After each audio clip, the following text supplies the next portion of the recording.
Salut, c'est Gaki-san, j'espère que tu vas bien. Aujourd'hui, on se retrouve sur une nouvelle vidéo où je vais découvrir Beastars. Beastars qui est sorti il y a très longtemps et qui est même terminé chez nous en France et que j'ai jamais commencé. J'ai mes raisons. Très honnêtement, le côté humain mélangé aux animaux, ça fait un peu tic dans ma tête. Et quand j'ai vu ne serait-ce que l'opening numéro 1 à l'époque, bah, ça m'a pas emballé. Les avis sont plutôt positifs sur Beastars, donc j'ai envie de me faire mon propre avis tout simplement.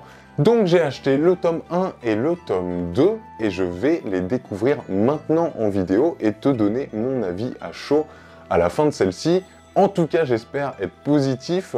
J'ai déjà vu un truc qui me dérange dans le manga, mais on va en reparler au fur et à mesure de ma lecture de toute façon.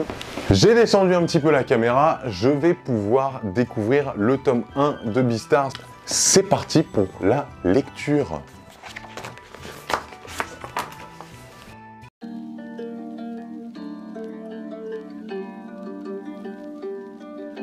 Le point négatif, en tout cas pour le moment, en plus je suis qu'au début, mais c'est ce que j'avais vu en fait. En termes de dessin, je suis un peu mitigé. Les dessins, je les trouve ultra brouillons, et je sais pas, ça me perturbe. Si jamais vous avez déjà lu Beastars, et vous devez être beaucoup, mettez-moi en commentaire si ça s'est amélioré ou si en fait c'est juste moi le problème, mais je sais pas, j'ai du mal avec les dessins. Après c'est peut-être une question d'habitude aussi, mais pour le moment ça me perturbe un peu, je vais pas vous mentir.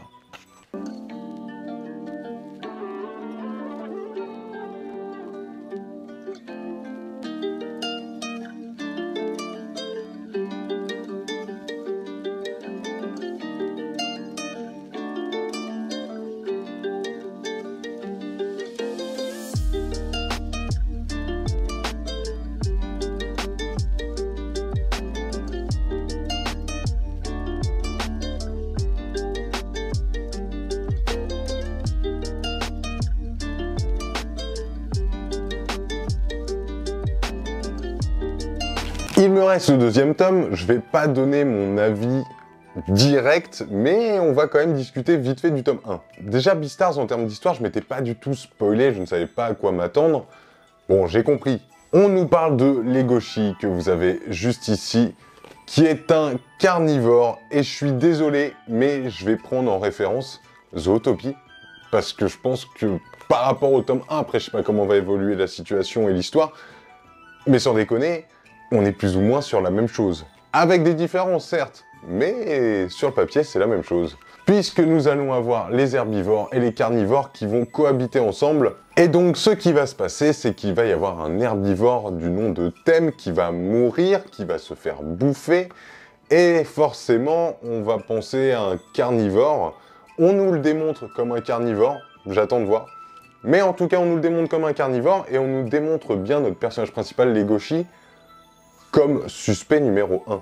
Et je trouve que c'était plutôt pas mal en termes d'histoire et de sensation, puisque Legoshi est vraiment montré comme un prédateur. Il va se passer quelque chose en particulier qui fait que on peut se poser pas mal de questions.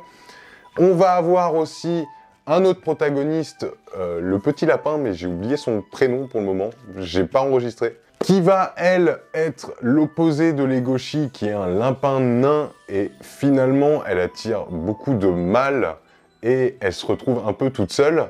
Il y a l'air d'y avoir un gros lien entre les deux. Bref, je vais pas rentrer trop dans l'histoire.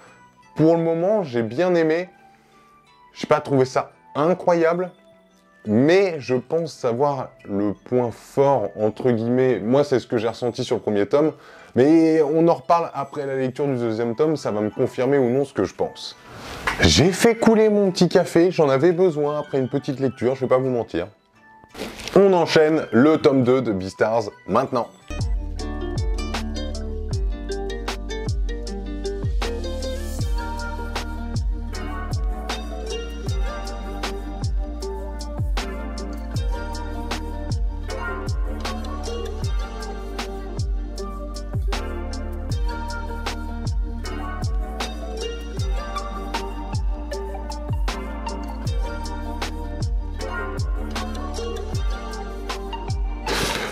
Je vais enfin pouvoir donner mon avis sur les 2 tomes de Beastars.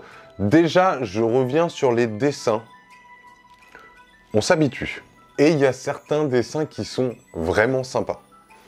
J'ai quelques passages en tête qui sont vraiment cool. Au niveau du scénar, je ne vais pas refaire le speech que j'ai fait au moment où j'ai fini le tome 1.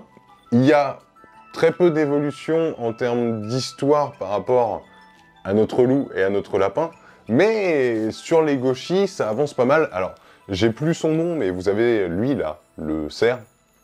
J'ai zappé son nom, comme le lapin, j'ai toujours pas retenu. Bref, ça va tourner sur ces 3 personnages-là, et un autre, un tigre, que j'ai pas son nom non plus, j'ai pas retenu, je suis désolé, il va me falloir un peu de temps. Bref, tout ça pour dire que le scénario est très malin, puisqu'on a vraiment ce côté, ça pourrait être des humains. Et donc, on va pouvoir parler de sujets qui sont un petit peu chauds sur certaines choses, du type, justement, si on prend le lapin nain qui passe pour une traînée, vu que c'est des animaux, ça marche et c'est pas tant dérangeant que ça.